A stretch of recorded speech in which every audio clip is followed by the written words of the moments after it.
Les candidats avaient jusqu'à 18 h pour déposer leur liste en préfecture. Simple formalité pour certains, pour d'autres, les négociations ont duré jusqu'à la dernière minute. À gauche comme à droite, les alliances et fusions n'ont pas été forcément faciles à faire.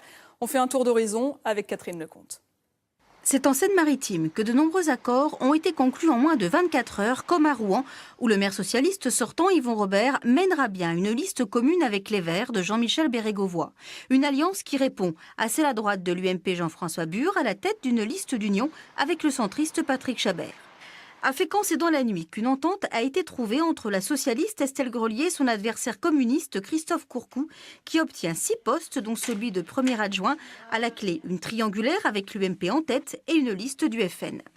À Montivilliers, les deux listes de gauche, du maire sortant Daniel Petit et du socialiste Jérôme Dubost, partiront finalement ensemble face à l'UMP Daniel Fidelin, talonné par le frontiste Gilles Le Breton. Fusion également conclue cette nuit à Mont-Saint-Aignan, où l'UMP et l'UDI s'unissent pour tenter de récupérer la ville. L'UDI obtient 6 colistiers, mais sans Philippe Grégy, qui menait la liste centriste au premier tour. Enfin, à Yvetot, ce n'est plus 4, mais 2 listes qui seront en lice dimanche, avec une possible bascule de la ville. Si à gauche, Émile Canu, le maire socialiste sortant par seul, sans le soutien des écologistes. À droite, un accord a enfin été trouvé entre le centriste Philippe Deculto en tête et l'UMP Charles d'Anjou. Annie Lemel, qui se retire, ne donnera aucune consigne de vote. Dans l'Eure, à Louviers, les 2 listes de droite seront finalement menées par François-Xavier Priolo pour une triangulaire face au FN et au maire de gauche sortant Franck Martin en ballottage défavorable. À Gisors, en revanche, la droite menée par le jeune Alexandre Rassert va se retrouver bien seule face à la liste d'union de la gauche, du maire communiste sortant Marcel Larmanoux et du socialiste Laurent Longer. Enfin, à Évreux, c'est dans la dernière heure, à gauche, que le maire sortant Michel Champredon a signé une liste d'union avec les communistes, les Verts, le PRG et le mouvement citoyen pour tenter de sauver son fauteuil face à Guy Lefranc de l'UMP, arrivé en tête, mais qui repartira sans le soutien de Jean-Pierre Nicolas. Ils auront tous deux en face Emmanuel Camoin du Front National.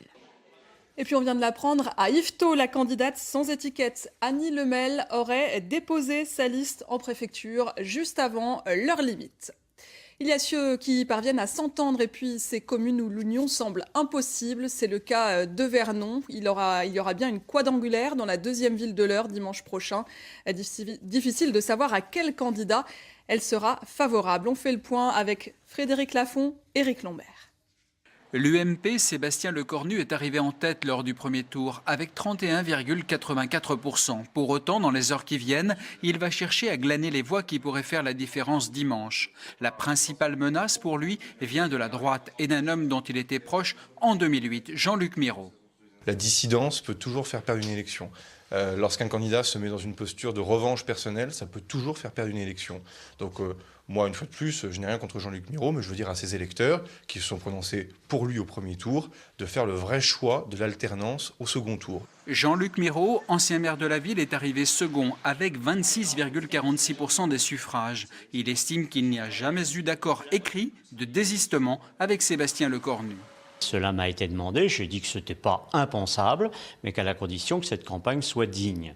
Et elle n'a pas été digne de la part du groupe de Sébastien Lecornu. Donc, comme il n'y a aucun risque que le maire Philippe Nguyen Thanh soit présent au 2e tour, enfin puisse être élu, nous maintenons cette liste pour offrir une autre alternative aux Vernonais. Situation compliquée pour le socialiste Philippe Nguyen Thanh, distancé par ses 2 rivaux avec seulement 17% des suffrages.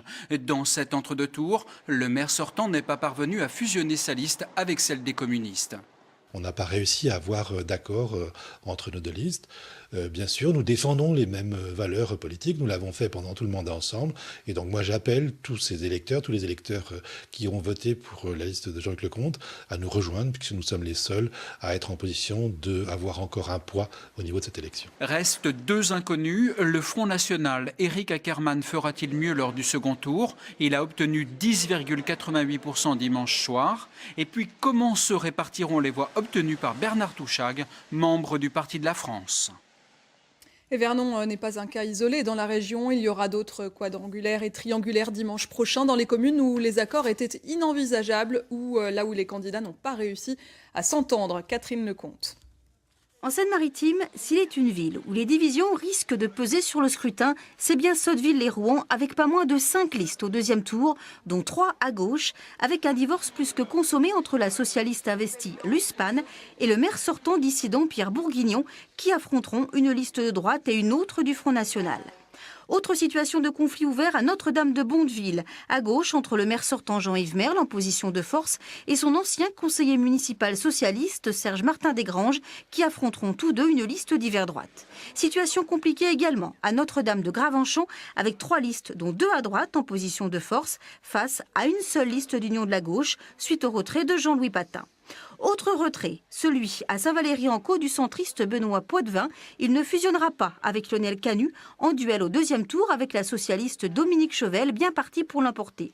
Enfin à Dieppe, pas de miracle, c'est bien 3 listes qui s'affronteront dimanche avec un maire sortant communiste qui fait la course en tête.